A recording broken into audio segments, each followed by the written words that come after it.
अमेरिकी राष्ट्रपति Joe Biden ने व्हाइट हाउस में भारतीय प्रधानमंत्री नरेंद्र मोदी का भव्य स्वागत किया। इस जोड़ी ने मोदी की पहली आधिकारिक राज्य यात्रा के दौरान अपने देशों के बीच रक्षा और प्रौद्योगिकी सहयोग को गहरा करने की उम्मीद की। वॉशिंगटन चाहता है कि भारत चीन का रणनीतिक मुकाबला करे, जबकि मोदी वैश्विक मंच पर भारत के प्रभाव को बढ़ाना चाहते हैं। जबकि उनका देश अब 1.4 अरब की आबादी के साथ दुनिया में सबसे अधिक आबादी वाला देश है।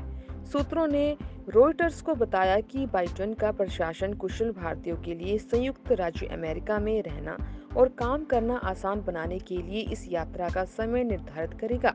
मामले में परिचित एक व्यक्ति के अनुसार विदेश विभाग गुरुवार को जल्द ही घोषणा कर सकता है कि H-1B वीजा पर थोड़ी संख्या में भारतीय और अन्य विदेशी कर्मचारी अमेरिका में उन वीजा को नवीनीकृत कर सकेंगे। विदेश यात्रा किए बिना यह एक पायलट कार्यक्रम का हिस्सा है, जिसे आने वाले वर्षों में विस्तारित किया जा सकता है, जिससे कुशल श्रमिकों को देश में प्रवेश करने या बने रहने में मदद मिलेगी। लेकिन यह यात्रा मोदी की हिंदू राष्ट्रवादी भारतीय जनता पार्टी के तहत भारत में लोकतांत्रिक गिरावट के बारे में चिंताओं के बीच मोदी के साथ मानवाधिकारों को उठाने के लिए बाइडेन पर उनके साथी डेमोक्रेट के दबाव के साथ आती है।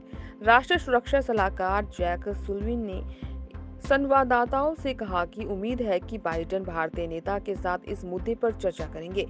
यह जोड़ी गुरुवार को टिप्पणी देने और पत्रकारों के प्रश्न लेने के लिए तैयार है।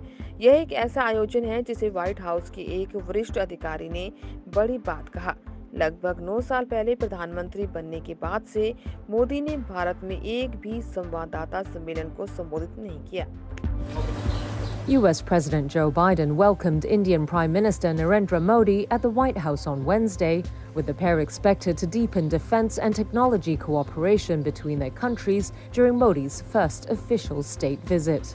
Washington wants India to be a strategic counterweight to China, while Modi seeks to raise India's influence on the global stage, with his country now the world's most populous at 1.4 billion. Sources told Reuters Biden's administration will time the visit with a move to make it easier for skilled Indians to live and work in the United States.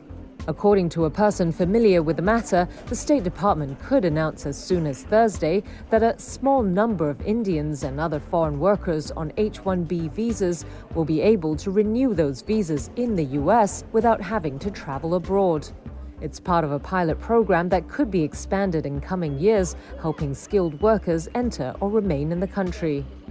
But the trip comes with pressure on Biden from his fellow Democrats to raise human rights with Modi, amid concerns about democratic backsliding in India under Modi's Hindu nationalist Bharatiya Janata Party.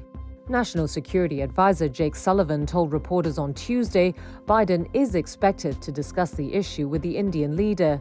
The pair are set to deliver remarks and take questions from journalists on Thursday. It's an event a senior White House official called a big deal. Modi has not addressed a single press conference in India since becoming Prime Minister about 9 years ago.